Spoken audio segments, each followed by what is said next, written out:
time for a brief history of the United States of America.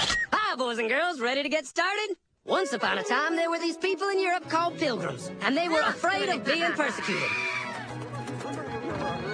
So they all got in a boat and sailed to the New World where they wouldn't have to be scared ever again. Oh, I'm so relaxed. I feel so much safer. But as soon as they arrived, they were greeted by savages, and they got scared all over again. Indians! So they killed them all.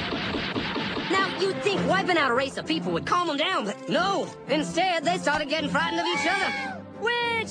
So they burned witches. In 1775, they started killing the British so they could be free. And it worked, but they still didn't feel safe. So they passed a Second Amendment which said every white man could keep his gun. I loves my gun. Loves my gun. Which brings us to the genius idea of slavery. You see, boys and girls, the white people back then were also afraid of doing any work. So they went to Africa, kidnapped thousands of black people, brought them back to America, and forced them to work very hard for no money. And I don't mean no money like I work at Walmart and make no money. I mean $0. Nothing. Not a zip. Doing it that way made the USA the richest country in the world.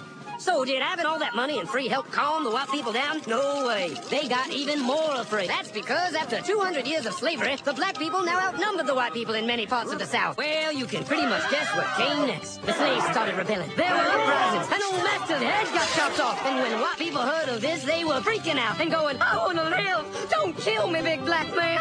Well, just in the nick of time came Samuel Colt, who in 1836 invented the first weapon ever that could be fired over and over without having to reload. And all the Southern whites were like, yeah! But it was too late. The North soon won the Civil War and the slaves were freed. Yep, they were free now to go chop all the old masters' heads off. And everybody was like, oh no, we're gonna die. But the freed slaves took no revenge. They just wanted to live in peace. But you couldn't convince the white people of this. So they formed the Ku Klux Klan. And in 1871, the same year the Klan became an illegal terrorist organization, another group was founded, the National Rifle Association. Soon politicians passed one of the first gun laws, making it illegal for any black person to own one. It was a great year for America, the KKK and the NRA. Of course, they had nothing to do with each other, and this was just a coincidence. One group legally promoted responsible gun ownership, and the other group shot and lynched black people. And that's the way it was all the way to 1955, when a black woman broke the law by refusing to move to the back of the bus. White people just couldn't believe it. Huh? Why won't she move? What's going on? Man, all hell broke loose. Black people everywhere started demanding their rights, and white people had a major freaky fear meltdown, and they were all like, run away! Run away!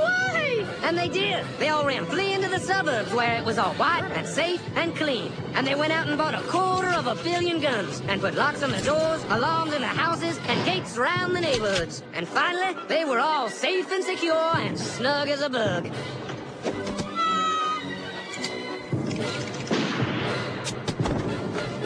And everyone lived happily ever after.